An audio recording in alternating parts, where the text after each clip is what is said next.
भूमि पूजन को लेकर दिल्ली तक तैयारियां तेज। दिल्ली में सभी विधानसभा में होगा प्रसारण, एलईडी के माध्यम से होगा प्रसारित।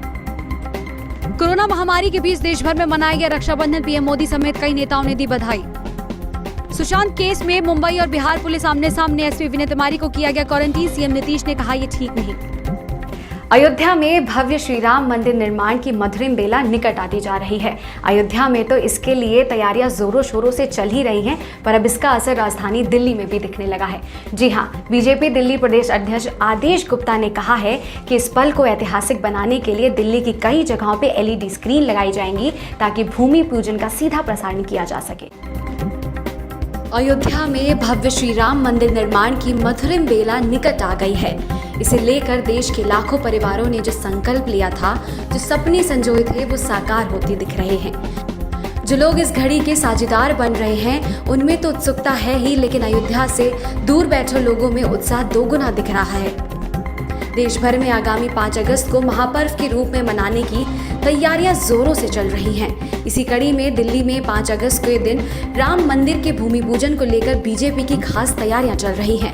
भाजपा ने साफ कर दिया है कि दिल्ली में भाजपा इस दिन को खास तैयारियों के साथ महापर्व के रूप में मनाएगी। इसी के मद्देनजर बीजेपी दिल्ली प्रदेश अध्यक्ष आदेश गुप्ता ने जानकारी देते हुए बताया है कि दिल्ली की सभी विधानसभा क्षेत्रों में एलईडी स्क्रीन के माध्यम से अयोध्या में होने वाले भूमि पूजन के कार्यक्रम का सीधा प्रसारण किया जाएगा। 5 अगस्त को जो प्रधानमंत्री आदरणीय नरेंद्र मोदी जी संत समाज के साथ 500 वर्षों के इतिहास को पलटने का काम करने जा रहे हैं, वहाँ पर भगवान राम के भव्य मंदिर के जन्मभूमि की भूमि पूजन करने जा रहे हैं। इस अवसर पर हमने सभी को दिए बांटे हैं और इसके साथ साथ उनको, जिस समय कोरोना संकट चल रहा है, तो ऐसी सेफ्टी किट जिसमें मास्क है, जिसके अंदर सैनिटाइज़र है, जिसके अंदर फेस कवर है और ज़रूरत के सामान हैं, एमसीडी के कर्मियों को भी दिए हैं। और ये अभियान हमारा जारी रहेगा। हमारे कार्यकर्ता घर घर जाकर इस अवसर पर दिए बांटने का काम कर रहे हैं। लोगों से कह रहे हैं, अपील कर रहे हैं कि आप रोशनी करें। लोगों के अंदर जो उत्साह है, उससे ऐसा प्रतीत होता है कि दिल्ली अयोध्या में, दिल्ली राम में होने वाली है। गौरतलब है कि समूची अयोध्या रामलला के भव्य मंदिर निर्माण के उल्लास में डूबी नजर आ रही है। घर घर में तैयारी और उल्लास का माहौल है। भूमि पूजन के पहले अयोध्या राममय है। मंदिरों का रंग रोगन किया गया है। इसी को लेकर दिल्ली में तैयारियां भी पूरे जोरों शोरों से चल रही हैं और बीजेपी इस दिन को महापर्व के रूप में मनाने की तैयारी कर रही है। सुशांत सिंह आत्महत्या मामला डेली नया मोड़ ले रहा है। अब इस मामले की जांच को लेकर बिहार और मुंबई पुलिस में आर पार की जंग ठन गई है। आईपीएस ऑफिसर विनय तिवारी के क्वारंटीन में भेजे जाने के बाद अब नीतीश कुमार ने कहा है कि ये जो भी हुआ सही नहीं हुआ। देखें ये रिपोर्ट। सुशांत सिंह राजपूत केस में बिहार और मुंबई पुलिस प्रशासन आमने सामने आ गई है। सुशांत मामले में जांच करने मुंबई पहुंचे पटना के एसपी सिटी विनय तिवारी को बीएमसी के अधिकारियों ने जबरन क्वारंटीन कर लिया। एसपी को क्वारंटीन करने को लेकर बीएमसी का कहना है कि उसने केंद्र की गाइडलाइन का पालन किया है। बिहार पुलिस लगातार मुंबई पुलिस पर जांच में सहयोग न करने का आरोप लगा रही है।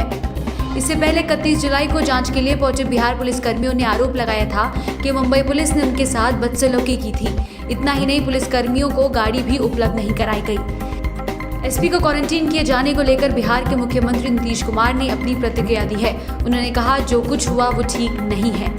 हमारे सरकार की तरफ से डीजीपी ने पूरी सूचना दी है और वो खुद भी वहाँ बात करेंगे।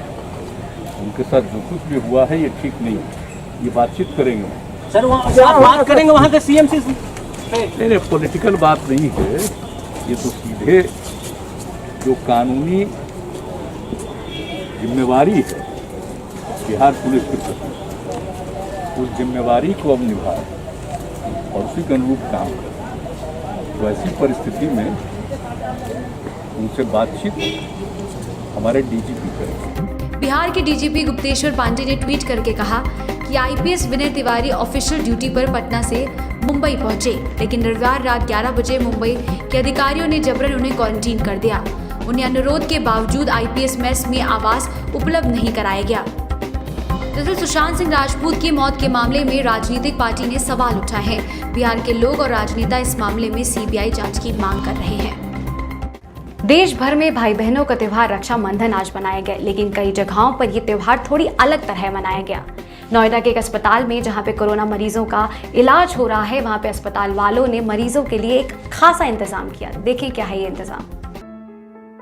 देश भर में भाई बहन के प्यार का त्योहार रक्षाबंधन 3 अगस्त को मनाया जा रहा है, लेकिन इस बार रक्षाबंधन का त्योहार कोरोना के कारण बिल्कुल अलग रहा। नोएडा के शारदा अस्पताल में कोरोना संक्रमित मरीजों के लिए रक्षाबंधन पर एक खास इंतजाम किया गया।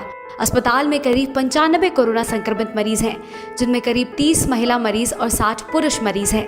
शारदा अस्पताल प्रशासन ने रक्षाबंधन के दिन सभी मरीजों को हर साल की तरह इस साल भी त्योहार मनाने का मौका दिया। आज शारदा अस्पताल ने सभी मरीजों कोविड पॉजिटिव जो भी भर्ती हैं उनके साथ रक्षाबंधन का त्योहार मनाया और सभी हमारे जितने पैरामेडिकल, डॉक्टर, नर्सिंग, सारे स्टाफ जितने जो स्वास्थ्यकर्मी अंदर कार्यरत हैं, सबने मरीजों के साथ रक्षाबंधन मनाया और प्रयास यही रहा कि उनको घर की कमी ना खले। इस कोरोना काल में हम सब अपने परिवारों से दूर हैं और अपने लोगों को बहुत याद करते हैं, मिस करते हैं। शारदा अस्पताल ने एक पहल करी है जिसके द्वारा आज हम राखी के पर्व को बहुत धूमधाम से मनाएंगे और as a doctor, as a paramedical staff, हमारे हॉस्पिटल का हर स्टाफ प्रतिबद्ध है कि हम यहाँ से पेशेंट्स को ट्रीट करके भेजेंगे और उनका पूरा ख्याल रखेंगे। और इसके द्वारा हम ये बताना चाहते हैं कि इस कोरोना काल में भी हमारे पर्व, हमारे संस्कार इस कोरोना से कहीं ऊपर हैं और हम इसको हराएंगे और हम जीतेंगे और हम ट्रीट करने में अपने सभी पेशेंट्स को सफल होंगे। कोरोना की घड़ी में हम अपने त्योहारों को इससे नीचे नहीं, इससे ऊपर रखें। इसलिए हम सभी घर से दूर, हम सभी मेडिकल, पैरामेडिकल स्टाफ जो अभी सारे मरीजों को देखने में लगा हुआ है, तो हम चाहते हैं कि हम मेडिकल के स्टाफ, पैरामेडिकल स्टाफ और हमारे जो मरीज हैं वो साथ मिलकर इस कोरोना की घड़ी में ये रक्षाबंधन का पर्व धूमधाम से मनाएं, जिससे किसी को भी इस घड़ी में ऐसा महसूस ना हो कि हम लोग घर से दूर हैं। शारदा अस्पताल की किचन में डाइटिशियन के सुपरविजन में मिठाइयां बनवाई गई। वहीं वीडियो कॉन्फ्रेंसिंग के लिए एक कमरा भी तैयार किया गया, जिसमें एक स्क्रीन लगाई गई जिसके जरिए मरीजों ने अपने भाई बहनों से बात की। हालांकि अस्पताल प्रशासन की तरफ से सभी डॉक्टर्स और पैरामेडिकल स्टाफ भी संक्रमित मरीजों के साथ रक्षाबंधन मनाते हुए दिखे। वहीं महिला मरीजों ने राखी बांधी और फिर स्वास्थ्य कर्मियों द्वारा महिला मरीजों को गिफ्ट भी दिया गया। देश में कोरोना वायरस के मामलों में डेली इजाफा होता है। पिछले 24 घंटे में 52,000 से ज्यादा केसेस सामने आए हैं, जिसके बाद अब आंकड़ा 18 लाख के पार जा चुका है। लेकिन राहत की बात यह है कि स्वस्थ हुए लोगों के नंबरों में भी इजाफा हो रहा है। देखें ये रिपोर्ट। कोरोना का कहर देश में बरकरार है। स्वास्थ्य मंत्रालय के जारी किए गए आंकड़ों के हिसाब से सोमवार सुबह एक दिन में 52,972 मामले सामने आने के बाद कोरोना वायरस संक्रमण के कुल मामले 18 लाख के पार पहुंच गए, जबकि स्वस्थ होने वाले लोगों की संख्या भी 11,86,000 से ऊपर हो गई है। इससे महज एक दिन पहले ही देश में संक्रमण के मामलों ने 17 लाख का आंकड़ा पार किया था।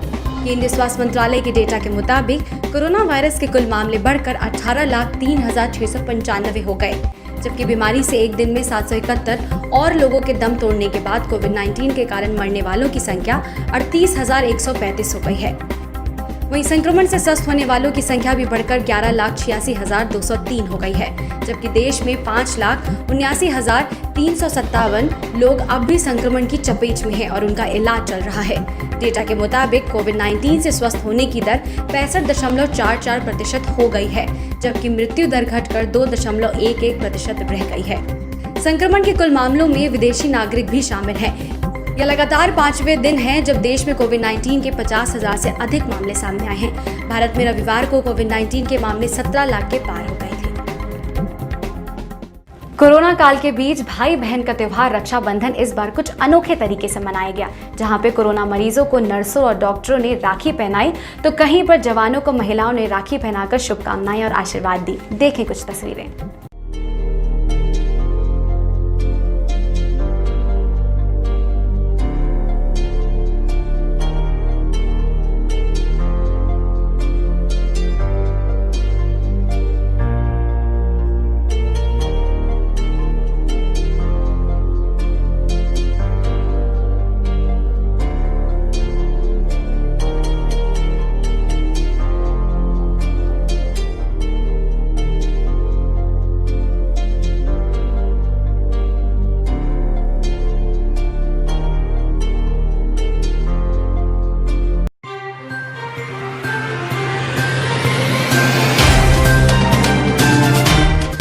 subscribe now and press the bell icon.